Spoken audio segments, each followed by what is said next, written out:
nombre de Fundación Hipatia y del Centro Cultural de España de Santiago, les damos la bienvenida al ciclo de entrevistas Pioneros del Cambio, una serie de 6 encuentros para reflexionar juntos en este año tan especial para todos acerca de los aprendizajes que estamos viviendo juntos a nivel personal, local y global. Con este propósito nos estamos reuniendo una vez al mes con agentes de cambio relevantes para Chile y el mundo a conversar cómo fortalecer el cuidado de nuestra comunidad de vida y co-crear juntos un nuevo paradigma que haga posible el desarrollo sostenible. Antes de partir, queremos agradecer a nuestro invitado y amigo Alfredo Zamudio por haber aceptado participar en este conversatorio, agradecer también a nuestros patrocinadores, el Centro Cultural de España de Santiago, a nuestro Pinia Partner por 4º año consecutivo, el diario digital El Mostrador, y a todos los amigos de Hipatia y del CC de Santiago que están reunidos con nosotros ahora, aquí online. Así que vamos a dar inicio entonces a la entrevista, que va a tener una duración de 1 hora, y a las 13 horas vamos a seleccionar algunas de sus preguntas, así que por favor les pedimos escribirlas en el chat, ya sea del Zoom o del Facebook Live, anotar su nombre y nosotros seleccionaremos las preguntas. Vamos a presentar a nuestro invitado entonces. Alfredo Zamudio es director ejecutivo del Centro Nansen para la Paz y el Diálogo de Noruega y tiene una amplia trayectoria como facilitador de procesos de diálogo a nivel global, con más de 30 años de experiencia en gestión de derechos humanos, emergencias humanitarias y transformación de conflictos. Nacido en Arica, Zamudio salió al exilio junto a su padre en 1973 y ha vivido en Noruega desde entonces. Tiene una maestría de la Escuela Kennedy de Gobierno de la Universidad de Harvard, ha sido director de la Casa de Derechos Humanos de Oslo, director del Centro de Monitoreo del Desplazamiento Interno en Ginebra y consejero en Colombia del Alto Comisionado de Naciones Unidas para los Refugiados. En las últimas décadas ha trabajado en lugares como Colombia, Sudán, Timor Oriental y los Balcanes, entre otros. Y desde 1919, Alfredo ha dado charlas en Chile y con el equipo Nansen apoyan capacidades de diálogo acá. Muy bienvenido, Alfredo, muy bienvenido. ¿Cómo estás? Muchas gracias, Aleika. Y primero quiero desmentir de que has estado en Chile desde 1919, porque sería muy viejito.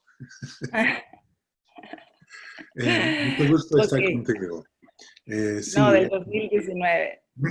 He tenido el placer de poder contribuir un poco a las conversaciones, lo que nosotros llamamos a las conversaciones incómodas, desde allá hace un tiempo.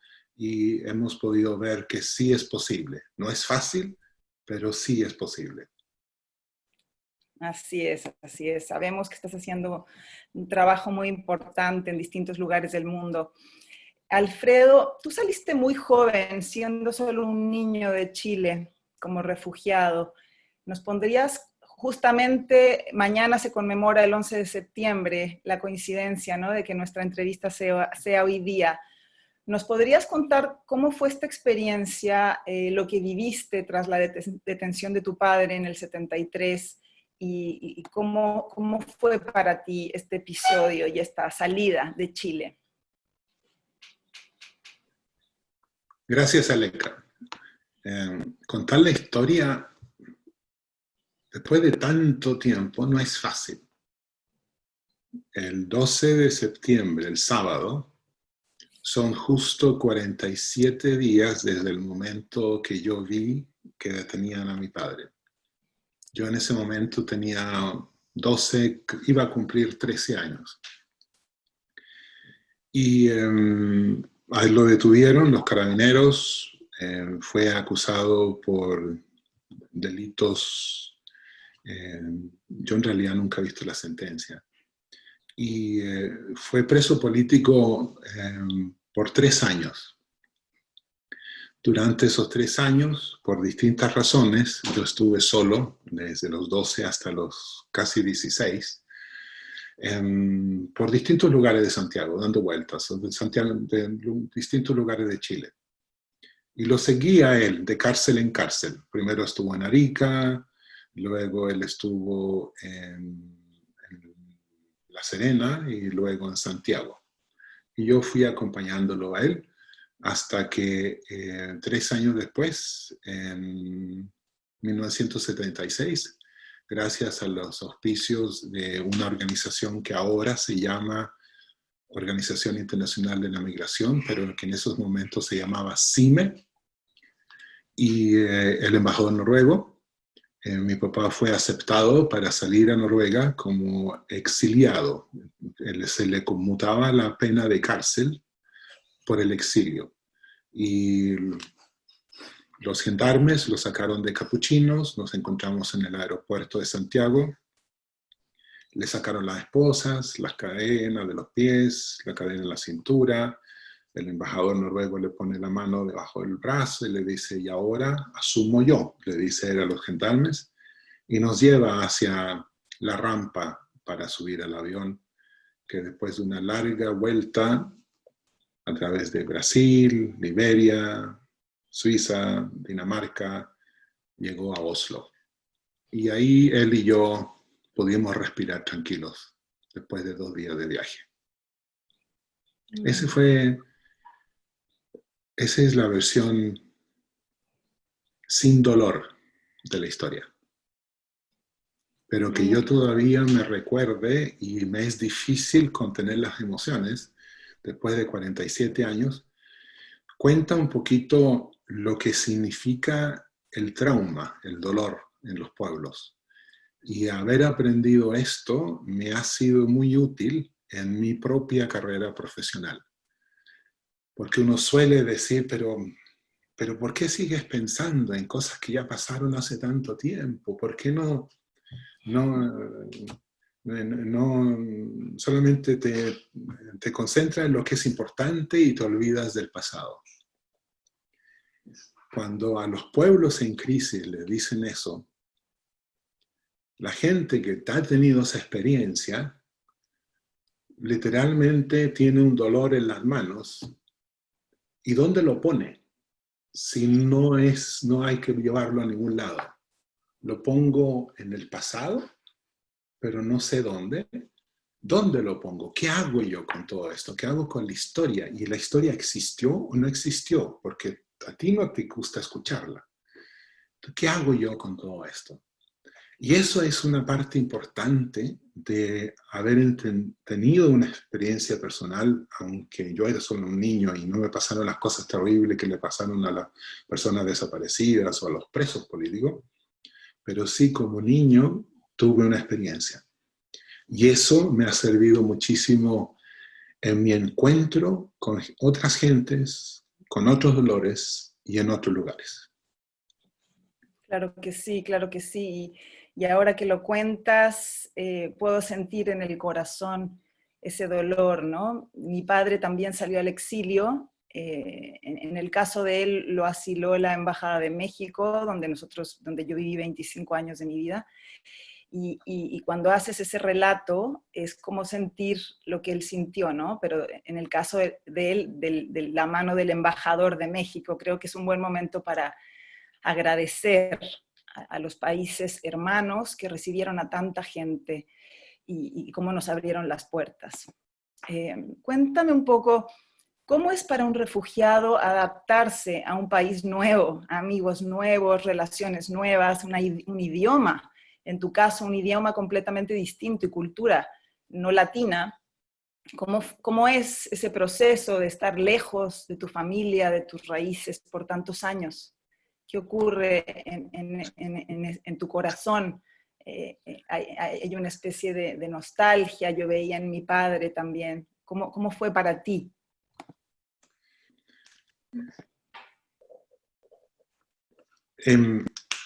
Cuando mi papá y yo nos sentamos uno al lado del otro en el avión, no habíamos estado juntos con esa cercanía en 3 años.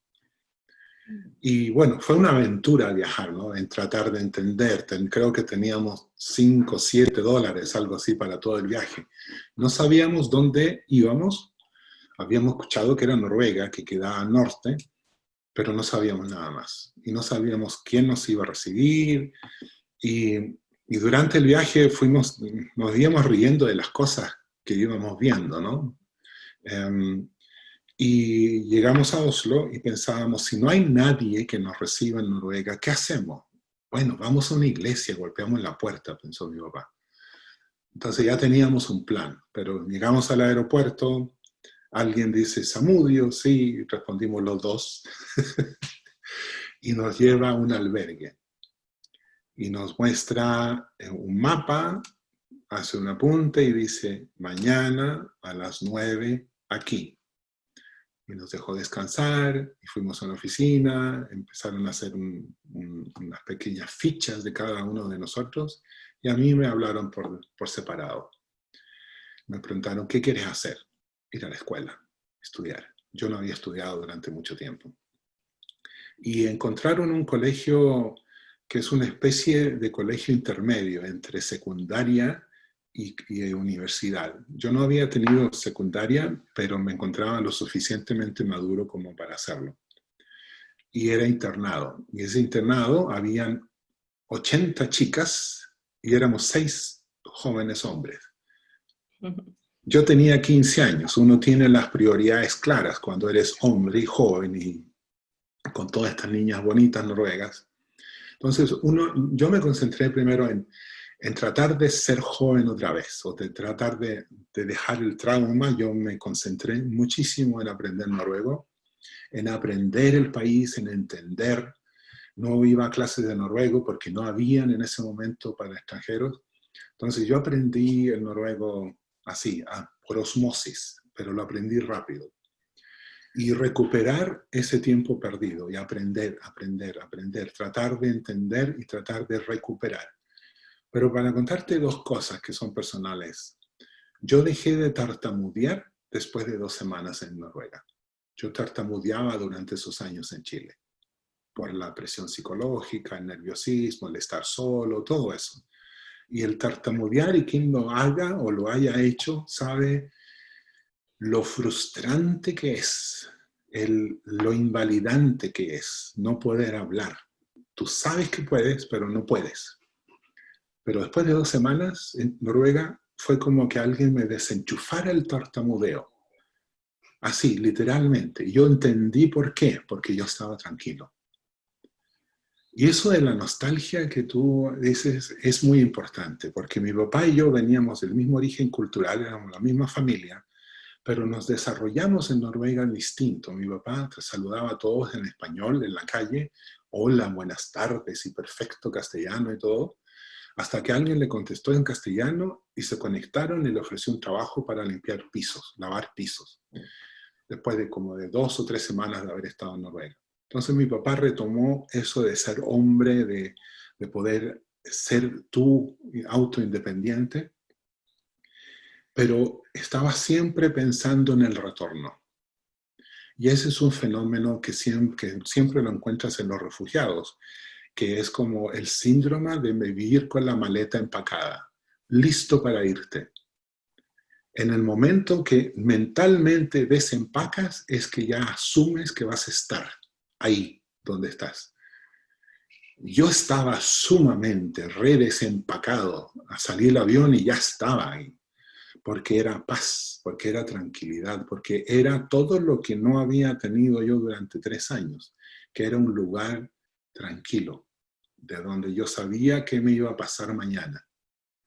Y entonces, aunque mi padre y yo estábamos en el mismo lugar, nos desarrollamos en el exilio de forma distinta. Yo aprendí noruego, estudié, absorbí, traté de entender todo lo que había por delante y puse en punto suspensivo todo lo que había por detrás. Mi papá siguió viviendo lo que había detrás y ponía como en punto suspensivo lo que había por delante.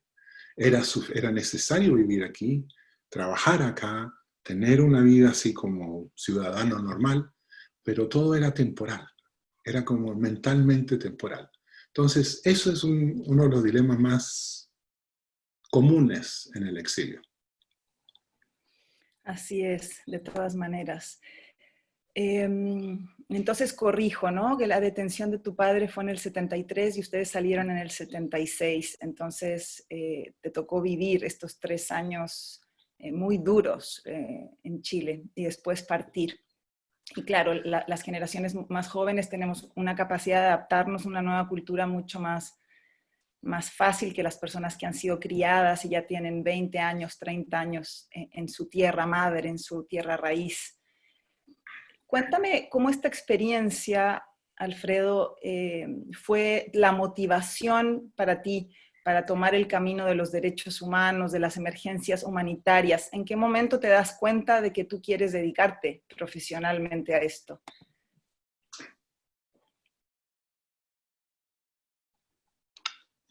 No me habían hecho esa pregunta.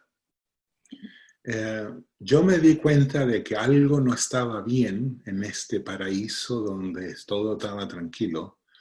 Un día en el colegio, cuando hay un chico pakistaní en mi curso y él entra delante mío a la sala y hay una chica abriendo la puerta y la chica dice así como, ¡ay, qué asco!, cuando pasa él. Y ahí me di cuenta de que nos medían de forma distinta. A los asiáticos, pakistaníes, los medían de esa forma. A mí, que era latino y con todo ese el carisma de la música latina y de todo eso, era aceptado. Y yo me di cuenta entonces ahí de que había una diferenciación. Y pronto traté de encontrar palabras de cómo expresar esto, cómo trabajar con esto, cómo contar la historia de que la otredad, el paradigma del otro nos destruye, ¿no? Y empecé a buscar formas de explicarlo, formas de trabajar con eso. Fue instinto, tal vez un reflejo de tratar de encontrar palabras contra el racismo, y lo empecé a trabajar mientras que estudiaba, cuando tenía 20, 21 años. Todavía me acuerdo con mucha vergüenza de mi primer discurso, mi primera charla, que malaza, muy mala, pero uno siempre empieza por algún lado.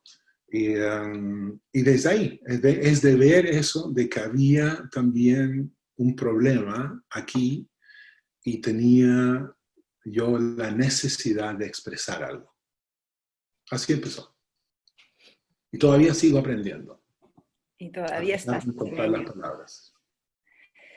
Y yo me acuerdo que cuando viniste a Chile no me acuerdo si fue hace 1 año o 2 años, que diste una charla en Colunga, en Fundación Colunga, me contaste que fuiste coordinador de uno de los campos de desplazados por la guerra más grandes del mundo, en Darfur, el Calma Camp for Internally Displaced People, con 100.000 refugiados. O sea, qué impactante estar en un campo que es casi una ciudad, 100.000 refugiados. Me gustaría que compartieras con las personas que están aquí, cómo lograste instalar allí una especie de parlamento para la resolución de problemas humanitarios y de seguridad de las personas, y sin necesidad, cómo se organizaron sin necesidad de que interviniera el gobierno, la policía, de crear cárceles, y cómo lo hicieron, cómo armaron la colaboración. Me parece muy fascinante. Te has preparado bien para esta entrevista, Leica. Has revisado las notas. Gracias. Bueno, primero, tuve la suerte de trabajar para algo que se llama el Consejo Noruego de Refugiados. Y me contrataron para ir a coordinar un campamento que en términos técnicos no es un campamento de refugiados, sino es un campamento de desplazados internos. Quiere decir que son personas que han sido desplazadas de sus hogares por violencia o por otras cosas y que están dentro de su territorio. Y en ese momento en Darfur, que es una provincia del tamaño de Francia, en el país que se llama Sudán, que queda al sur de Egipto, fueron desplazadas más o menos 3 millones de personas desde el 2004 en adelante. Y un gran número de ellos estaba en un campamento que era Calma Camp, que tú decías, en las afueras de una ciudad que se llama Nyala, en el medio del desierto. ¿sí?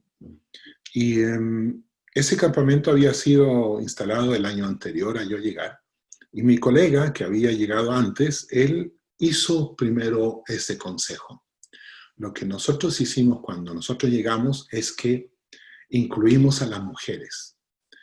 Y quisiera contarte una de las formas de cómo lo hicimos. Cuando yo llegué a Darfur por primera vez, yo no había trabajado nunca en África. No hablaba árabe. Soy blanco. Soy hombre. ¿Sí? Y soy de afuera, de otro país. No soy sudanés. Entonces tenía todo lo que es ser extranjero y no conocer Darfur. Y me dicen, bueno, ve al campamento. Voy en un jeep.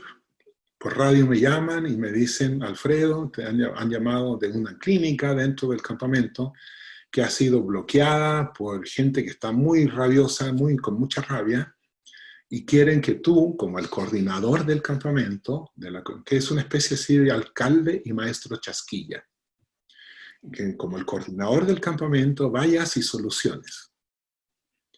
Y no hay manual que diga cómo solucionar bloqueos de hospitales en el campamento de Calma Camp, en el medio del desierto en Sudán durante una guerra civil.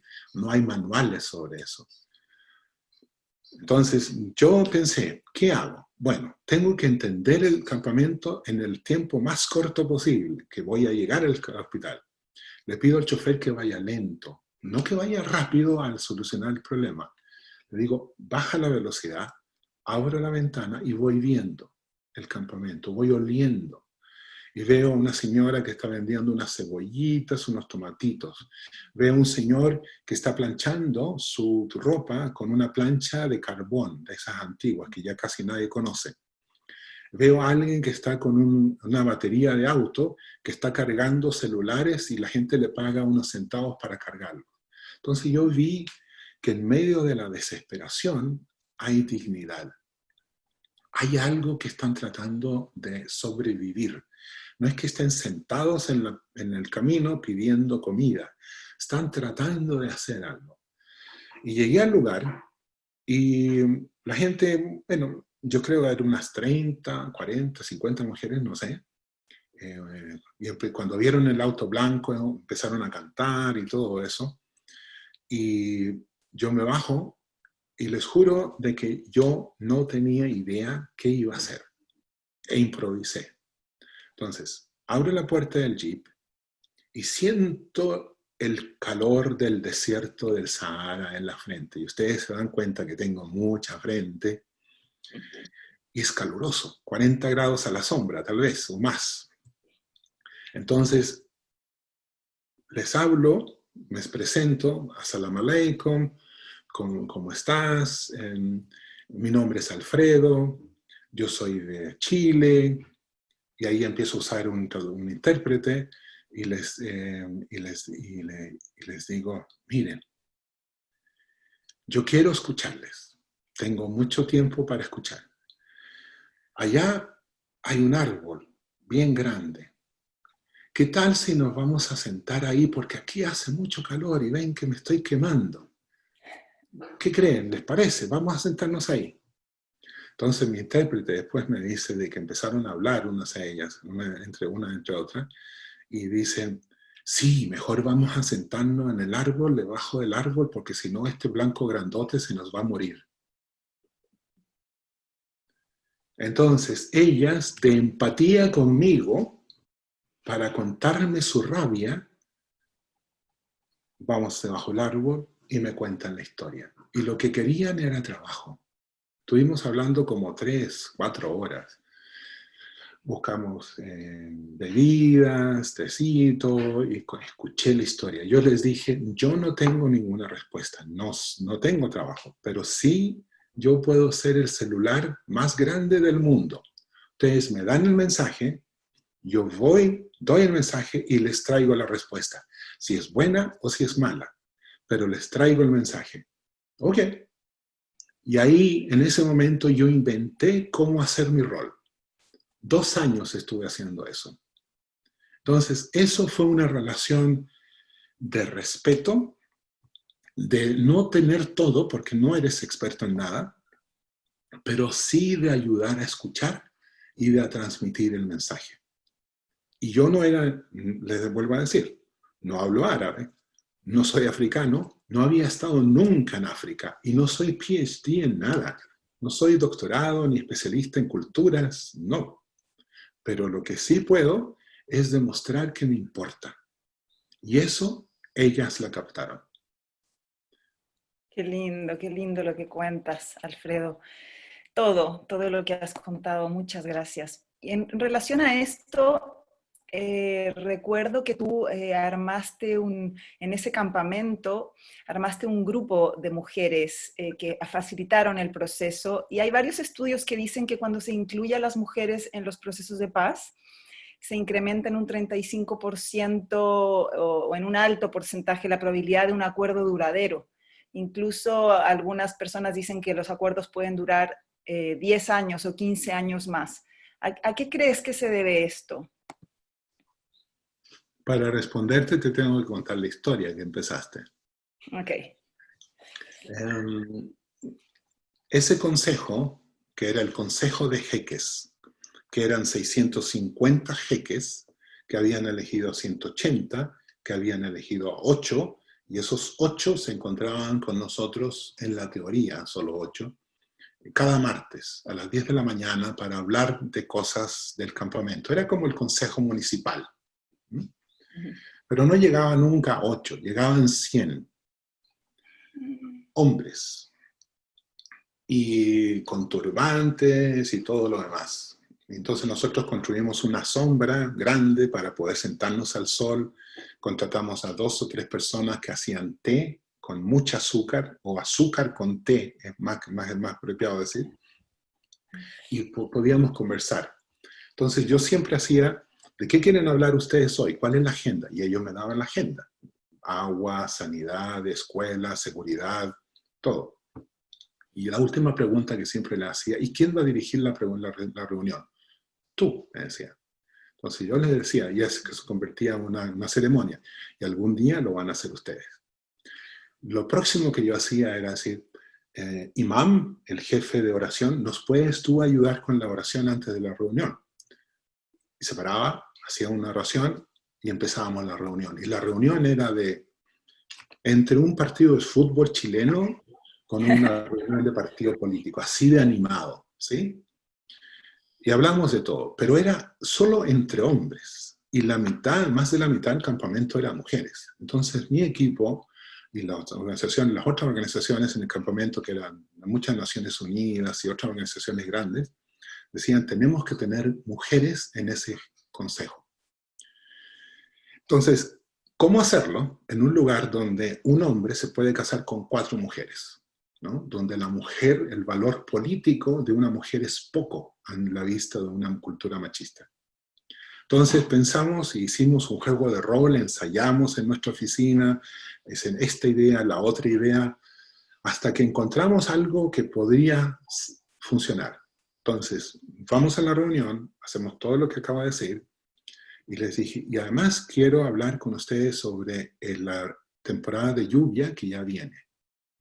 Entonces, empezamos, y temporada de lluvia en el norte de África significa lluvia, pero así, pero total, 3 meses, donde solo cae agua. Imagínense lo que hace el agua en un campamento plano, lo llena. Y las latrinas se inundan, y eso es muy peligroso. Entonces yo les dije, el año pasado logramos salir de la temporada de lluvia sin cólera, sin enfermedades. Pero este año tenemos muchos más problemas.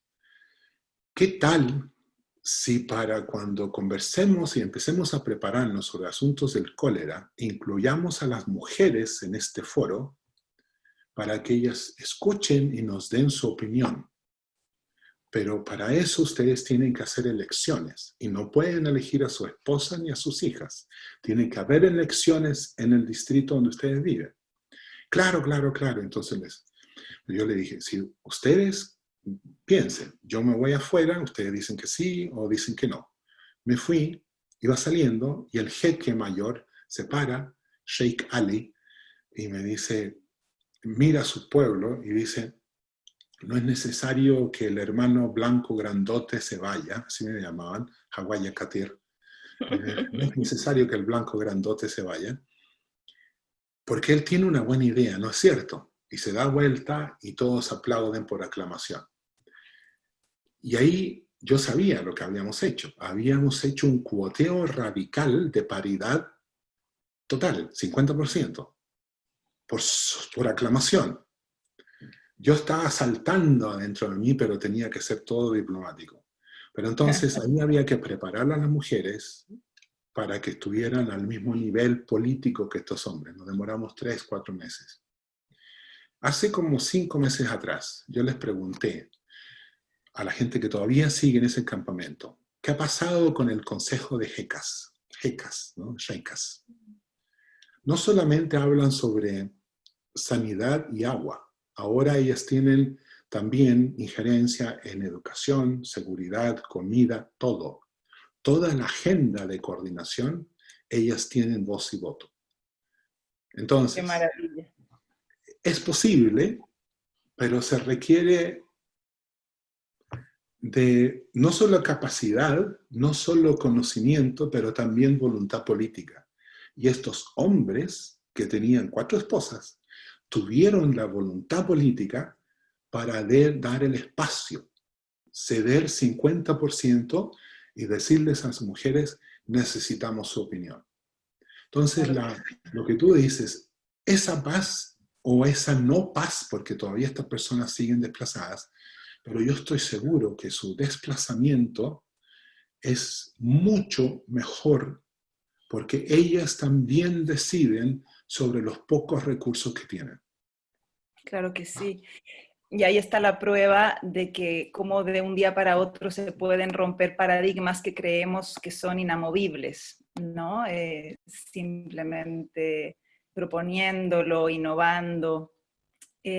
Vamos a hablar ahora un poquito sobre las herramientas para el diálogo, que tú conoces todos los secretos, claves, o muchos de ellos. ¿Cuál es la diferencia? Tú siempre hablas de que hay una diferencia, una distinción entre negociación, mediación, debate y diálogo. ¿Podrías explicarlos brevemente y por qué es importante distinguirlos? Gracias por la oportunidad. Primero son 2 grupos de herramientas, digámoslo así. El primer grupo de herramientas, que es el debate y el diálogo, ¿ok? Es un grupo de herramientas que nos sirve para conocer al otro o para conocer lo que estamos pensando nosotros mismos. La diferencia entre el debate y el diálogo es que el debate es una parte vital de la democracia y del tener libertad de expresión. Es hacer valer tu voz, es hacer un espacio para tu voz y que tú seas escuchado o escuchada. El diálogo es hacer espacio para la voz del otro. El debate para tu voz, el diálogo para la voz del otro. Tú decides luego cuál te sirve para aprender, tu voz o la voz del otro. Si yo tengo algo nuevo que nunca antes me había contado, yo voy siempre a aprender de mí mismo. Pero es poco probable. Es mucho más probable que yo aprenda escuchando al otro. Y aprender no significa justificar, ni perdonar, ni aceptar lo inaceptable.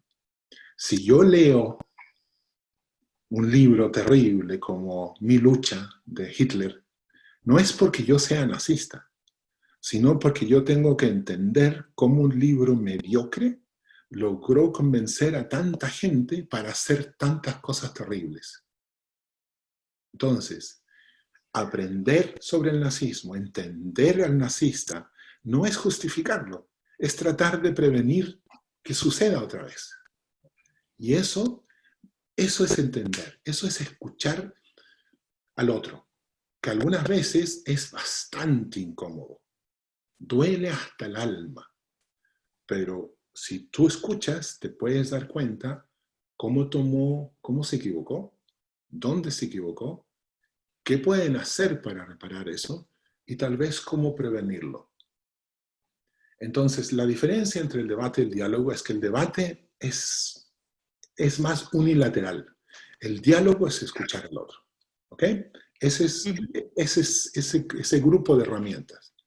El otro grupo de herramientas es para la transformación pacífica de conflictos. Imagínate un triángulo. En una punta del triángulo tienes negociación. En la otra punta del triángulo tienes mediación. En la tercera punta del triángulo tienes diálogo. Esta herramienta la puedes usar para transformar pacíficamente un conflicto. Negociación, mediación o diálogo. La negociación es cuando una parte le dice a la otra, yo tengo esto y te quiero dar esto y queremos cambiar. Algunas veces son pares, otras hay asimetría. Y esas negociaciones son bien difíciles porque hay mucha asimetría. Entonces, un proceso requiere de que esa asimetría se asimile de alguna forma. Con solo lograrlo requiere de tiempo. La mediación es que uno le dice al otro, tenemos que preguntarle a un tercero que nos escuche y nos proponga algo. Y tal vez aceptamos, tal vez no. Esa es la mediación. El diálogo es un espacio donde tú puedes lograr confianza en qué es lo que están hablando, entender de qué están hablando. Si logras construir confianza, de alguna forma, tal vez puedes llegar a la negociación, tal vez puedes llegar a la mediación, pero siempre, siempre el diálogo sirve para reparar los acuerdos. Por ejemplo, te doy el ejemplo del acuerdo de Dayton, que puso fin a la guerra de Bosnia. La guerra de Bosnia fue en final de 1995. Yo estaba ahí ese día cuando se levantaron las barricadas en Sarajevo. El último día matan a una persona dentro del tranvía. Paró la guerra. 25 y 26 años después, 25 años después, Bosnia tiene paz, pero no es una paz completa, tiene ausencia de conflicto, tiene tanta desconfianza entre una entidad y la otra, que en un país chiquitito tienen más de 60 ministros. Cada cantón, que es una municipalidad, tiene un ministro de educación, porque no confían. Cada uno quiere ser ellos autosuficientes porque eso les causa seguridad. No confían en la colaboración con el otro. Entonces, procesos de mediación o de negociación pueden parar la guerra, pero no necesariamente crean confianza. La confianza la puedes construir a través del diálogo. Y justamente mencionaste dos palabras muy importantes, que son la confianza y la colaboración. Nosotros en Chile usamos mucho la palabra colaboración, valoramos mucho el concepto de colaboración, pero todas las encuestas señalan que tenemos graves problemas de confianza, ¿no? Graves problemas de confianza por el oponente, por las instituciones. ¿Cómo se construye la confianza? ¿Cómo se fortalece la confianza? ¿Y cuál es el vínculo con la colaboración?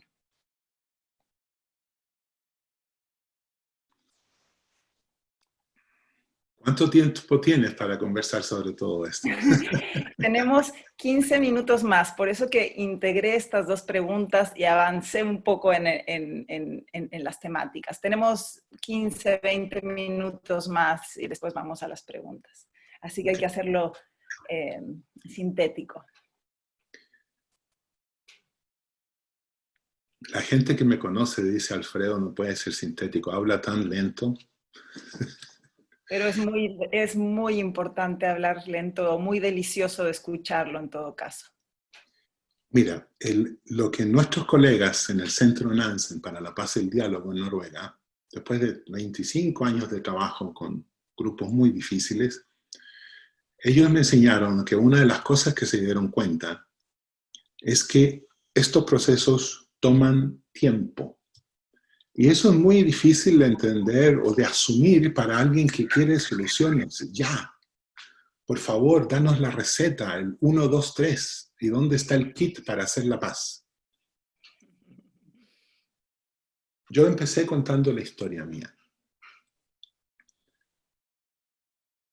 Esa desesperanza, ese acábose de la confianza de Chile que sucedió en el 73, todavía nos duele. Todavía es un espacio, una ausencia, un agujero negro en la sociedad.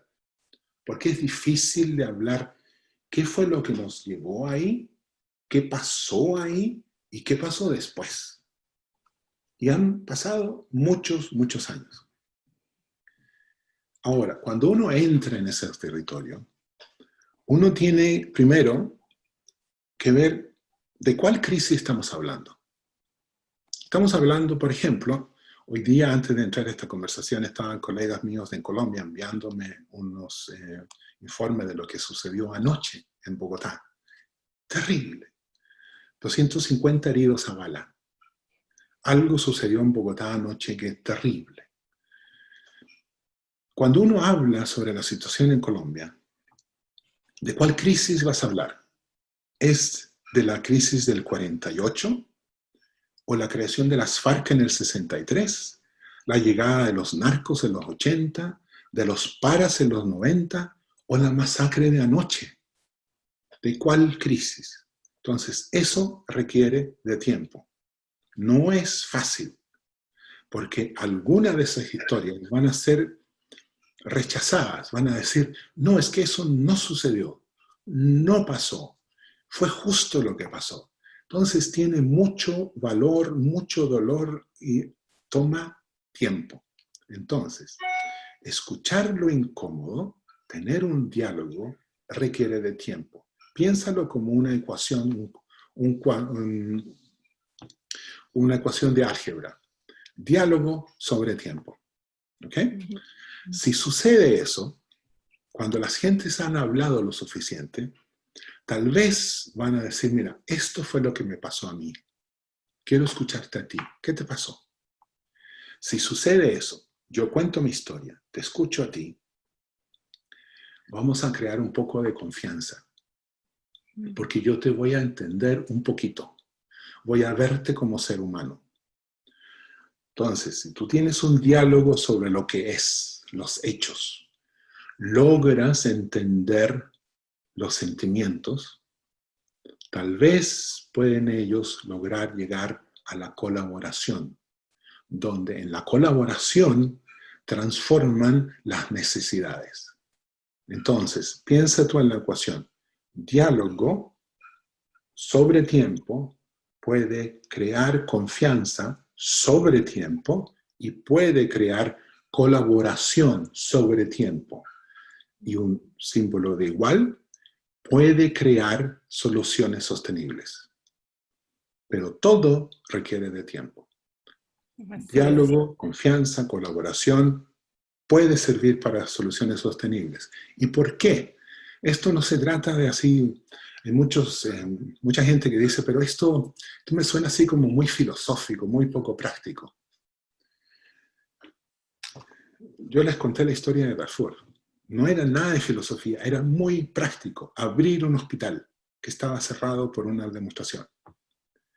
Se trata que cuando tú escuchas, tú puedes diseñar mejores políticas públicas. Si no escuchas, te abres mucho para tener muchos errores. Pero si escuchas, depende de ti. Pero si escuchas y entiendes bien y tienes confianza, puedes tal vez diseñar mejores políticas públicas. Nosotros decimos que para transformar una situación de máximo quiebre de confianza requiere de 3 pilares. Uno, que es capacidad. Tienes que tener con quién hacerlo. El otro es conocimiento. Tienes que saber cómo hacerlo. Pero el pilar más importante es la voluntad política. Capacidad, conocimiento, siempre hay. Pero voluntad es escaso. así es, Alfredo. Y cuéntanos por qué existe tanta resistencia de las partes cuando hay polarización, cuando hay conflicto, cuando hay a sentarse, a dialogar. ¿Por qué nos cuesta? Existe también la creencia de que hay que seguir avanzando, que hay que dar vuelta a la página, que hay que ir adelante. ¿Por qué, qué pasa internamente? ¿Por qué como seres humanos nos cuesta tanto escuchar el dolor del otro o sentarnos con alguien que piensa distinto? Son varias charlas, conversaciones, eso. Yo Pero, diría, mira, yo cortito.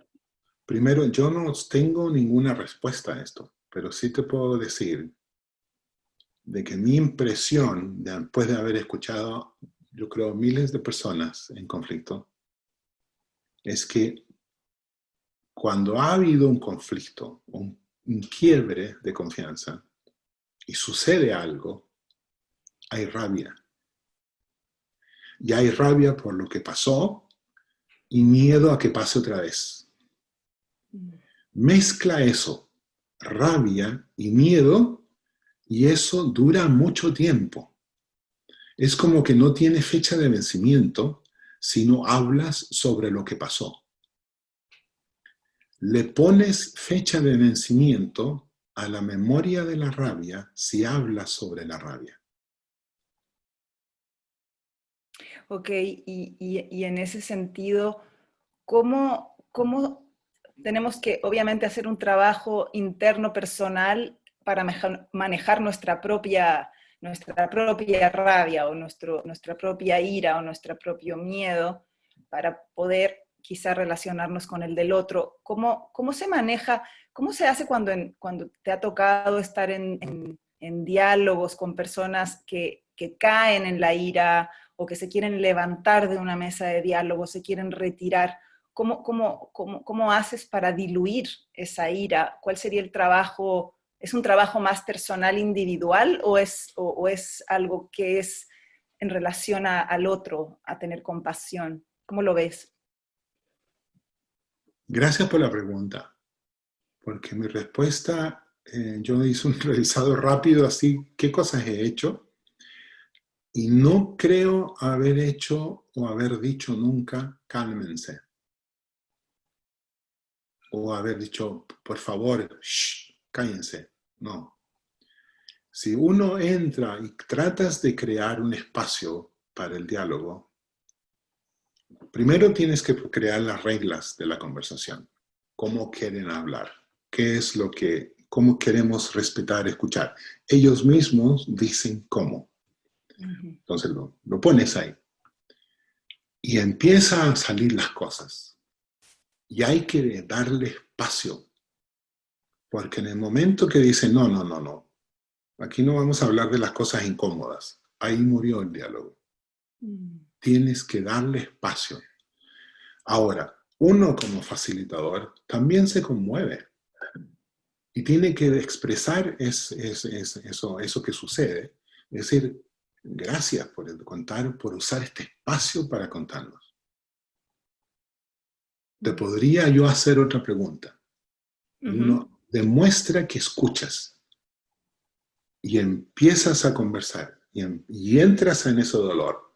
Uno no es terapeuta, y eso hay que tenerlo muy claro, pero ya que se está teniendo una conversación pública, abierta en un círculo, uno puede tratar de entender.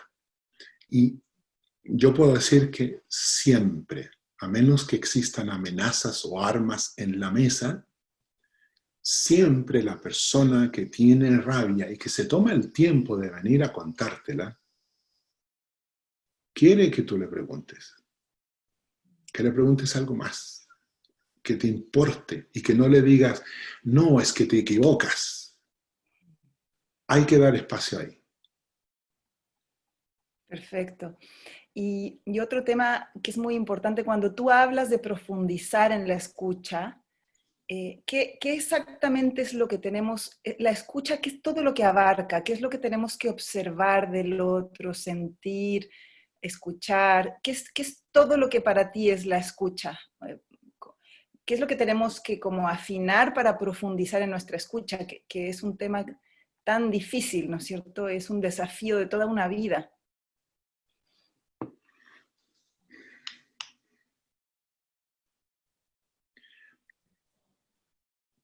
Buena pregunta. Mira, yo estoy tratando de expresar esto de una forma simple para que yo mismo lo entienda.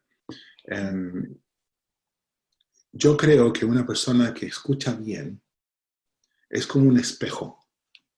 No es que esté entrando a ti, sino que tú le estás demostrando al otro que sí estás escuchando. ¿Me das 2 minutos para contarte una última anécdota? Sí, feliz. Ok. Y esto es de escucha activa. Mis colegas de Cruz Roja Colombiana me enseñaron un ejercicio. Yo siempre lo cuento cuando hago charlas así, porque es una cosa muy simple, pero muy, muy potente. Entonces son chicos voluntarios de Cruz Roja Colombiana que salían en esos tiempos a unas brigadas de salud, a trabajar con chicos y chicas en situación de calle, en los riachuelos de Bogotá. Muy terrible su pobreza, su drogadicción, los abusos, la violencia, terrible. Entonces este bus, uno entraba, se sentaba, le daban un chocolate, un caliente y le preguntaban algo. Y estas personas, estos voluntarios, inventaron esto. Utilizaron una caja de zapatos. La pintaron bien bonito, con colores. Adentro pusieron un espejo. E hicieron una ventanita. Entonces la historia, cuando entraba el chico o la chica a ese bus, le decían, ¡oye, qué bien que viniste! Mira, siéntate acá, tienes frío, todo eso. Mira, ¿te gusta dibujar? Sí, claro, eso no sé, no contestaba. Mira, yo quiero mostrarte la cosa más linda del mundo. ¿Quieres ver? Y chicos así, pero medio drogados, sucios, quién sabe cuándo la última vez que alguien le habló suave. Le decían, mira, y le mostraban la caja. Entonces le decían, aquí, y le abrían la ventanita, esto es la cosa más linda del mundo. ¿Quieres ver? Y los chicos miraban y se veían a sí mismos. Cerraban la ventana y le decían, eso es la persona más linda del mundo. Pero es un secreto. Pero si quieres, lo puedes dibujar. Y se sentaban a dibujar. Y yo he visto jóvenes, adolescentes, que dibujaban así, porque jamás habían tenido un lápiz. Así. Pero trataban de expresar lo que ese espejo les había mostrado. Entonces es un reconocimiento con dignidad, no así con caridad, que ahora te vamos a ayudar a ti porque eres muy pobre. No, lo que le dicen, lo que yo veo me gusta y eso es lo que te quiero mostrar. Eso lo puedes hacer una y otra vez. Eso es atravesar la diferencia cultural, económica, social, política, étnica, es tener la capacidad concreta de mostrar empatía. Alfredo, y así como la empatía, tú que has trabajado en derechos humanos por tantos años, tan larga trayectoria en temas de calidad y de cualidades humanas, ¿cuáles crees, además de la empatía y la escucha, que son virtudes que necesitamos desarrollar para contribuir al diálogo, para contribuir a que nuestro tejido social se restaure, se restablezca desde nuestras familias, desde nuestros espacios de intimidad hasta en lo público? ¿Qué virtudes son importantes para desarrollar en el futuro?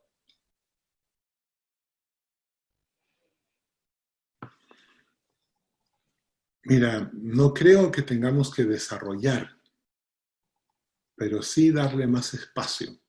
Yo creo que todos nosotros podemos hacer esto, pero sí darle más espacio a tener la valentía y atreverse a que tal vez no tengamos la razón. hay que atreverse a que tal vez cuando escuchamos al otro vamos a cambiar de opinión. Eso no es hay que desarrollarlo ni aprenderlo, sino solamente entrar un poco sin una agenda a una conversación y a ver qué pasa. Cuando uno hace eso, puedes lograr transformación profunda. Gracias, Alfredo. Antes de cerrar con una pregunta final, quiero compartir las preguntas que nos están mandando a través de Zoom y de Facebook, las personas que están presenciando la entrevista. Tenemos una pregunta de Macarena, de Santiago, que está en el Facebook. ¿Cómo prevenimos el desarrollo de traumas sociales hoy en la crisis que acabamos de vivir, ¿no? El estallido de octubre, más todo este proceso de cuarentena en la pandemia? ¿Cómo podemos prevenir traumas sociales?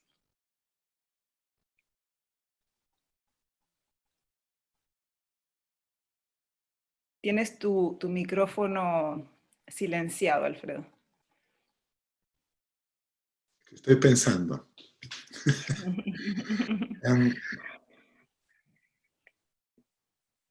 Es compleja la pregunta, interesante. Mira, el trauma del conflicto, del estallido social, como se llama en Chile, del 18 de octubre y lo que pasó antes y después. Y luego viene la pandemia, viene todo lo demás que ha sucedido. En términos técnicos, son crisis. Son cosas resultado de algo que puede ser factor externo o interno, la pandemia, todo eso. Son cosas que no han pasado. Para trabajarlo, tienes que primero escuchar qué nos pasó. Lo mismo que sucede en otras crisis, como yo les contaba hace un rato.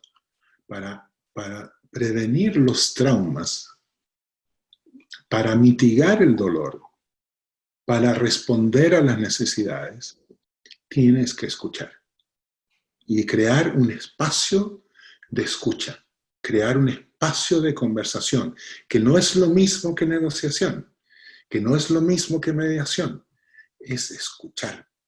Y en ese proceso de escucha, las personas que pueden actuar van a recibir más información, van a poder motivarse, van a poder entender, van a poder diseñar mejores respuestas.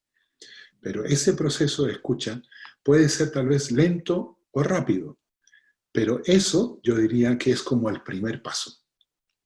Crear un espacio de escucha para escuchar las cosas incómodas de las que Macarena nos acaba de contar. Perfecto, eso me recuerda el esquema de parlamentos del mundo mapuche también, que el espacio de escucha es permanente, no solamente ante la crisis, sino que es permanente, es cotidiano, se incorpora, ¿no es cierto?, en los hábitos cotidianos. Andrea, que está en el Facebook, pregunta desde Puerto Varas, en el diálogo, ¿cuál es el límite de la sinceridad? ¿Cómo ser honestos y abiertos en justa medida?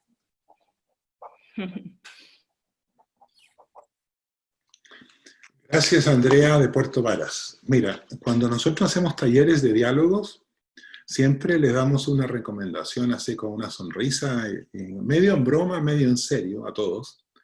No prueben esto en casa, porque esto requiere de ver las relaciones de otra forma. Ser honestos siempre es necesario, pero tienes que también escuchar las necesidades del otro. Si tu honestidad sirve para construir o para castigar, tienes que evaluar qué es lo que tú quieres, necesitas. Si quieres aclarar un hecho, que está bien, o quieres contarles unos sentimientos, que ahí pueden diferir muchísimo. Entonces, ¿Cuál es el objetivo de esa honestidad? Yo creo, de punto de partida, honestidad es siempre necesario y siempre esencial en una conversación de verdad. Pero ahí se trata de escucha. ¿Dónde? ¿Cuándo? ¿En qué tiempo? ¿Tengo suficiente confianza? ¿Puedo hablar sobre todo esto? Es un poco, tengo una colega noruega que dice, hay que seguir el flujo. Hay que ir viendo dónde está la oportunidad para que el otro confíe en mí lo suficiente como para que me escuche de verdad y no crea que yo lo estoy atacando. Por eso, sé honesta, pero elige el momento. Gracias, Alfredo. Milena, que está en el Zoom, dice, ¿qué opinas respecto a las plataformas sociales como Facebook que nos están polarizando? Es decir, claro, todo lo que está ocurriendo en las redes, que hay unos debates de una polarización tremenda, y cómo podríamos usar estas redes de manera positiva.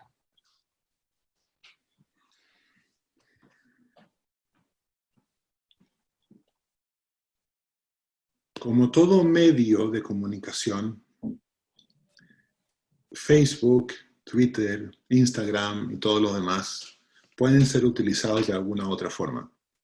Lo distinto a antes es de que ahora cada uno puede editar su propia verdad y lo puedes editar en una cosa de segundos. Tú creas tu propia verdad y tienes un círculo de amigos que creen su verdad y creas una burbuja donde todo reciclas en cuanto a una sola verdad.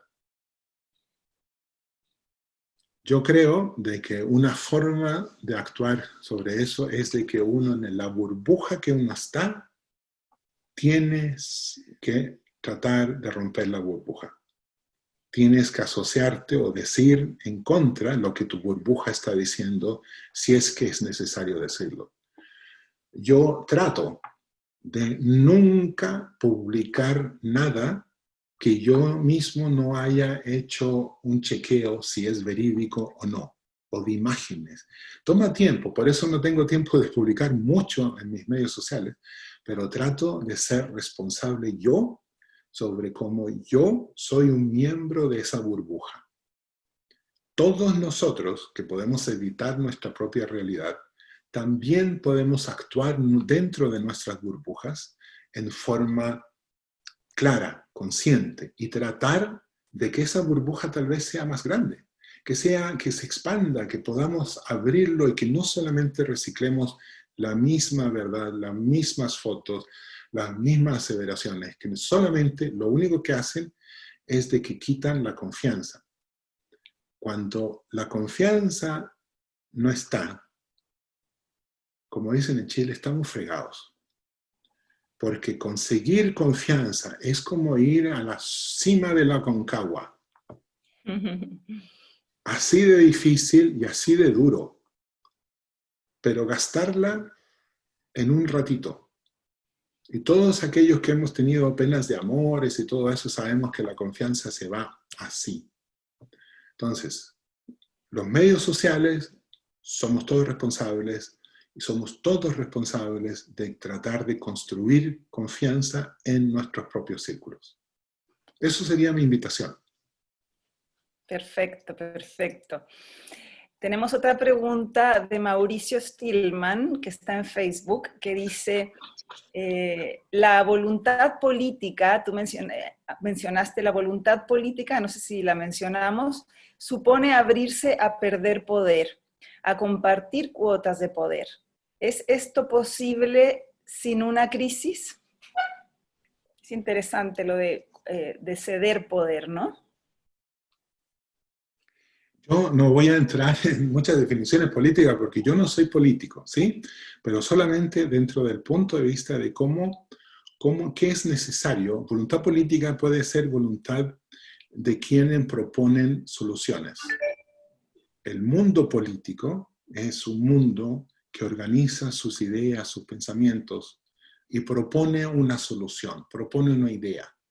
Y usamos la democracia como la herramienta para tomar esas decisiones. Entonces, es la voluntad de quienes proponen soluciones. No necesariamente se trata de ceder poder, sino que se escuche mejor y se analice y se cree confianza y se construya esa percepción en este lado. Es decir, en realidad esto nos va a llevar más lejos porque hemos tenido ese proceso de escucha, este proceso de escucha. Creemos que podemos construir el puente con el otro. Echémosle para adelante.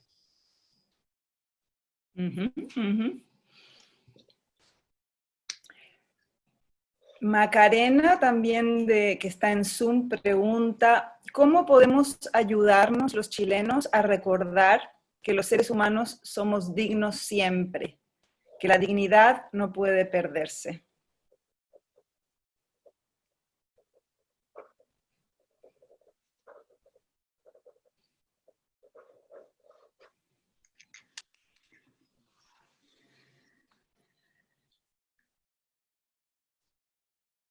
Cuando yo llego a una ciudad o a algún pueblo, así como lo hacía con ese pueblo en Darfur, que le pedía al conductor que bajara la velocidad, bajar la ventana para ver. Yo creo de que tenemos que bajar un poco la velocidad. Salir a caminar un rato, mirar, tratar de entender, tratar de imaginarnos cómo es la vida del otro. Ver los pequeños detalles. ¿Cómo hace el otro para hacer eso? ¿Cómo vive el otro? Qué fantástico que estén haciendo eso.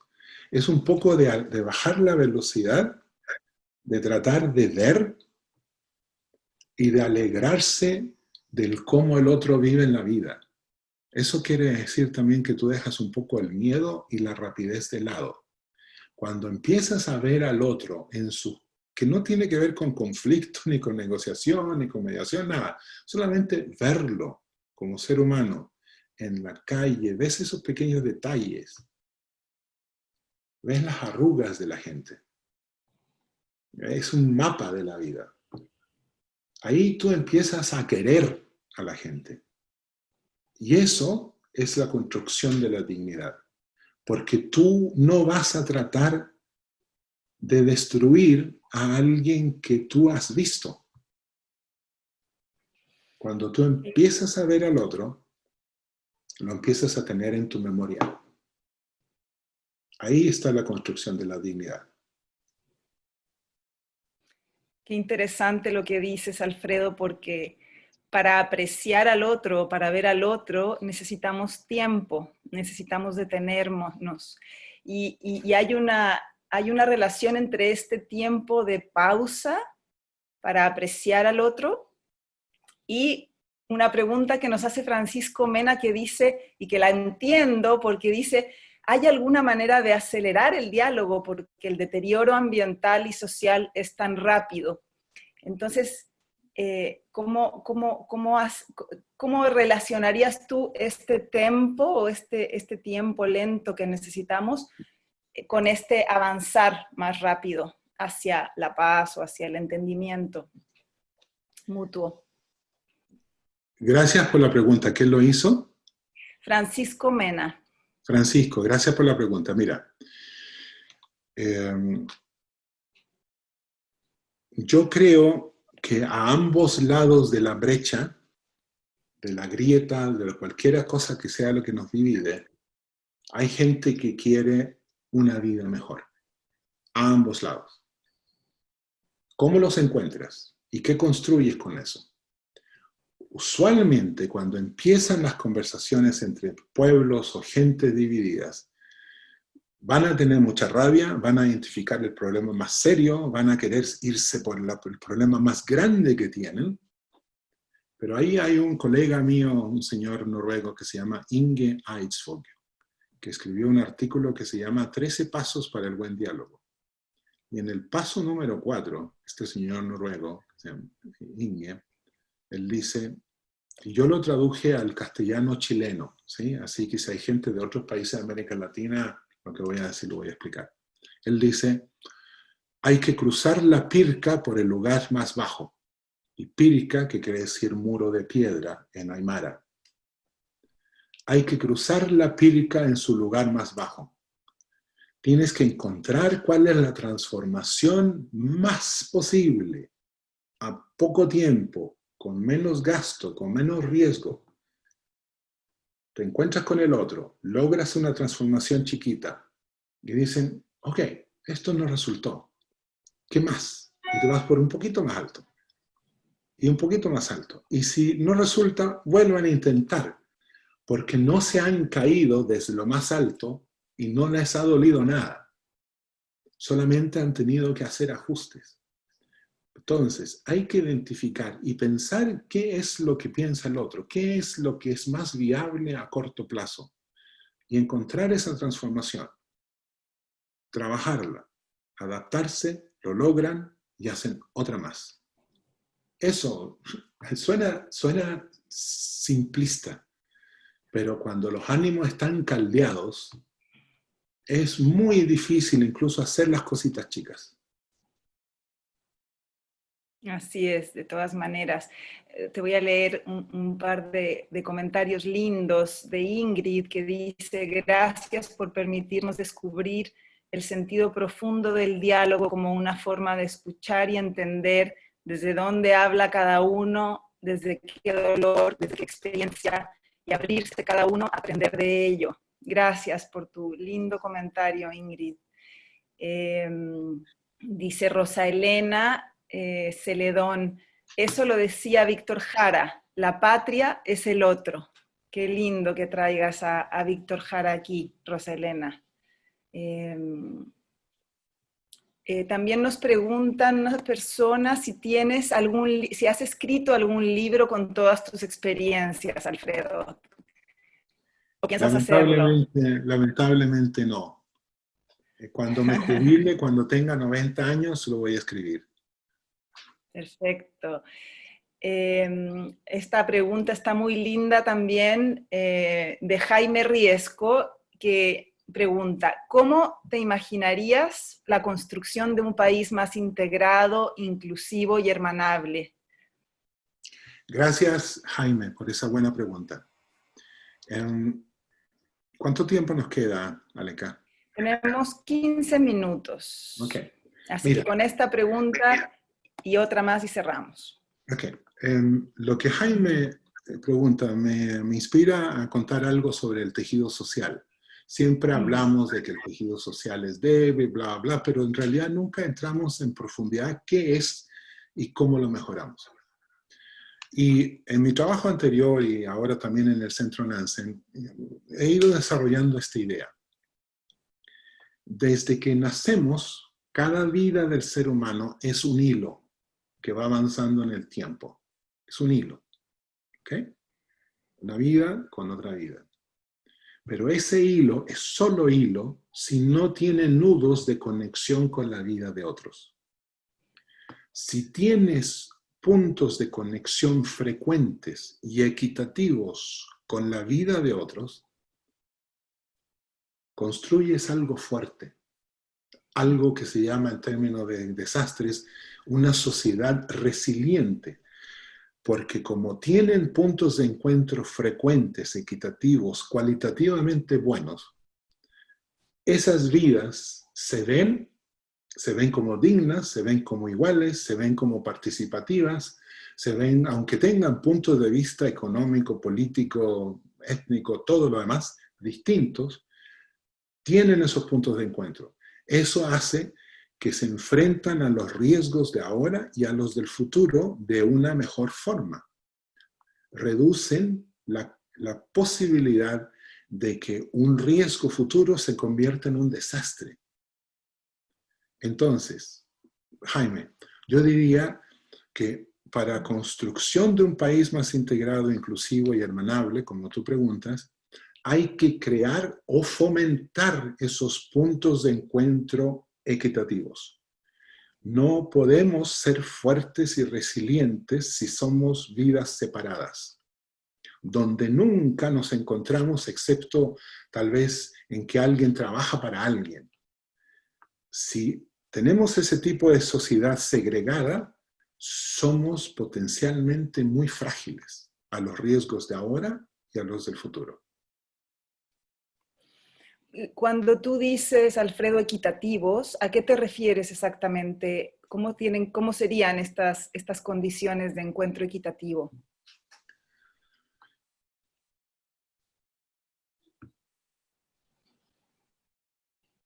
Cuando están en igualdad, equidad de posibilidades y de condiciones y de derechos. Aunque sean distintos, unos tienen y otros no, pero tienen equidad y mucho más equidad en su acceso a los derechos. No es solamente que se encuentran en la autopista, sino que se detienen juntos a vivir juntos en algún espacio, comparten un espacio, comparten una universidad, comparten un club de fútbol, comparten un espacio de recreación, comparten una biblioteca. Esos son puntos de encuentro equitativos.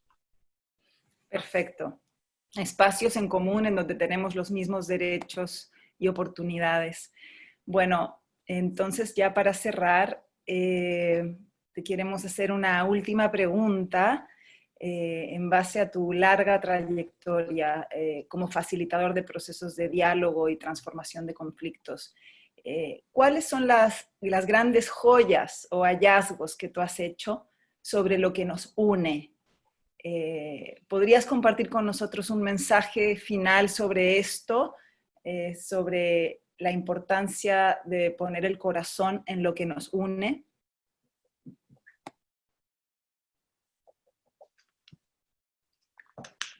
Primero, gracias, Aleca, por la pregunta, pero yo no soy filósofo y creo que mi libro no va a ser así de citas, ¿no? Pero se me ocurre contarles una historia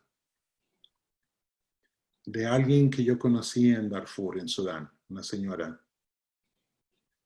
que me decía que la esperanza es aquel lugar donde nada malo te puede pasar. Han pasado muchos años desde que salí de ese campamento en África, en Sudán. Nunca antes ni nunca después he escuchado una mejor definición de esperanza. Esperanza es aquel lugar donde nada malo te puede pasar. No pierdas la esperanza, no pierdas la posibilidad, el creer que puedes llegar a ese lugar.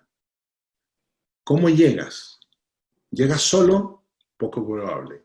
¿Con quién llegas? Con los amigos, incluso con los que son tus oponentes. ¿Cómo llegas? ¿Cómo vas en ese camino? Cuando ustedes lleguen a ese lugar, ¿qué va a suceder? El proceso de caminar hacia ese lugar donde nada malo nos va a pasar, ahí vamos a ir construyendo esa paz, esa resiliencia, esa sociedad más sostenible que necesitamos. Eso.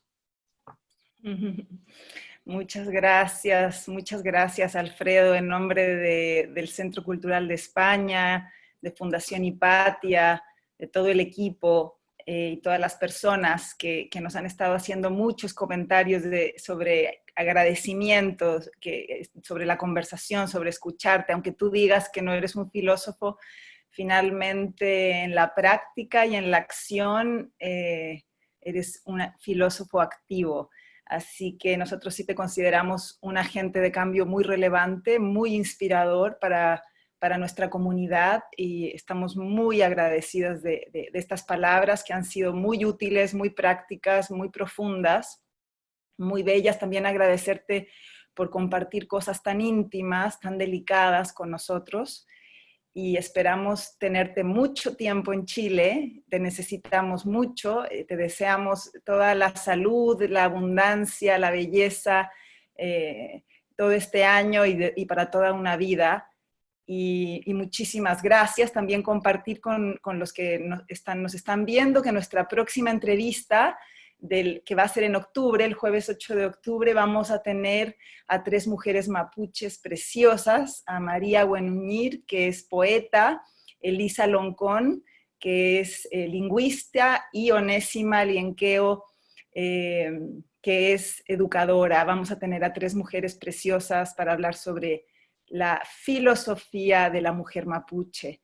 Así que no se la pierdan, estén atentos y muchas gracias, Alfredo, por tu tiempo. Un abrazo. Chao, chao.